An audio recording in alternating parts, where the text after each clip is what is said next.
আমাদের উপর আস্থা না রাখেন তাহলে আপনাদের যেই বিচারের দাবি, পুনর্বাসনের দাবি, এই আন্দোলনে আমরা বৈষম্য বিরোধী ছাত্র আন্দোলন আমরা আপনাদের পাশে থাকবো না। 5 আগস্ট দেশ স্বাধীন হয়েছে, 8 আগস্ট সরকার গঠিত হয়েছে, 9 আগস্ট থেকে আমার দেশ আনন্দ হয়েছে, 9 আগস্ট থেকে আমরা এই বিচার বিডিআর হত্যাকাণ্ডের বিচার নিয়ে আমরা সরব হয়েছি। দেশি বিদেশি প্ল্যাটফর্মে আপনারা দেখেছেন দেশি বিদেশি যারা রাজনৈতিক সচেতন ব্যক্তি রয়েছে তারা এই বিষয়গুলো নিয়ে তারা কথা বলছে। আপনারা দেখেছেন রিটায়ার্ড যে আর্মি অফিসার রয়েছে, উল্লেখযোগ্য সংখ্যক অনেক আর্মি অফিসার রয়েছে, তাদেরকে আমরা আপনাদের পাশে যুক্ত করেছি।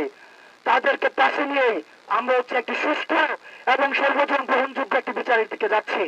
এখন এই সিদ্ধান্ত আপনারা নেবেন, আমরা কি এমন একটি বিচারের দিকে যেতে চাই যে বিচার কিছুদিন পরে প্রশ্নবিদ্ধ হবে, নাকি আমরা এমন একটি বিচার দিকে যেতে চাই আলোচনা সাপেক্ষে?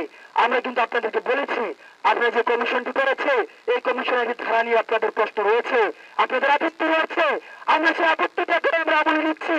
সেই জায়গা থেকে আপনারা সেটিকে সংশোধনের জন্য আপনারা আলোচনার মধ্য দিয়ে আপনারা আইন মন্ত্রণালয়ের সাথে বসুন, স্বরাষ্ট্র মন্ত্রণালয়ের সাথে বসুন। আপনারা দেখেন রাস্তা কখন দখল করতে হয়, যখন সরকার কথা শুনতে চায় না। আপনারা কি সরকারের মধ্যে কোনো ফেসিবাদী আচরণ দেখতে পেয়েছেন? আপনাদের কি রাস্তা বন্ধ করে দিয়েছে? আপনাদেরকে রাস্তা বন্ধ করে দিয়েছে? দেখেন এই পুরো কাঠামোর মধ্যে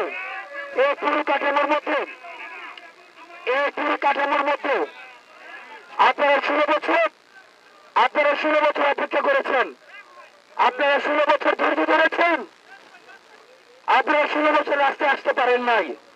আপনারা এখানে যারা রয়েছেন আপনারা বলেন তো 16 বছরে আপনারা 16 ঘন্টার জন্য রাস্তায় আসতে পারছেন কিনা? আপনারা 16 বছরে আপনারা 16 মিনিটের জন্য রাস্তায় আসতে পারেন নাই। আপনারা এই 16 বছরে আপনারা এই দাবিটা ন্যায্যতা আপনারা প্রকাশ করতে পারেন নাই। সেই জায়গায় আপনারা এই সরকার আসার পরে আপনার বিডিআর বিচার শুরু হয়েছে, হত্যাকাণ্ডের বিচার শুরু হয়েছে, এই বিডিআর হত্যাকাণ্ডের বিচার শুরু হয়েছে, আপনাদেরকে জামিন দেওয়া হয়েছে উল্লেখযোগ্য সংখ্যক। এই প্রক্রিয়াটি চলমান রয়েছে। এখন এটি আপনাদের সিদ্ধান্ত, আপনারা যদি রাস্তা দখল করে থাকতে চান আপনারা সেই থাকতে পারেন, তাহলে আমরা ধরে নিব আপনারা আমাদের উপরে আস্থা রাখেন নাই। আপনারা যদি আমাদের উপরে আস্থা না রাখেন তাহলে আপনাদের যেই বিচারের দাবি, পুনর্বাসনের দাবি, এই আন্দোলনে আমরা বৈষম্য বিরোধী ছাত্র আন্দোলন আমরা আপনাদের পাশে থাকবো না। কারণ আমরা নিশ্চিত না যে এই আন্দোলনে আমরা চাই এই বিডিআর হত্যাকাণ্ডের বিচারের যে আন্দোলনটি রয়েছে এই আন্দোলনটি একটি মৌলিক আন্দোলন, জাতীয় স্বার্থের আন্দোলন, এটি জাতীয় স্বার্থের জায়গায় থাকুক।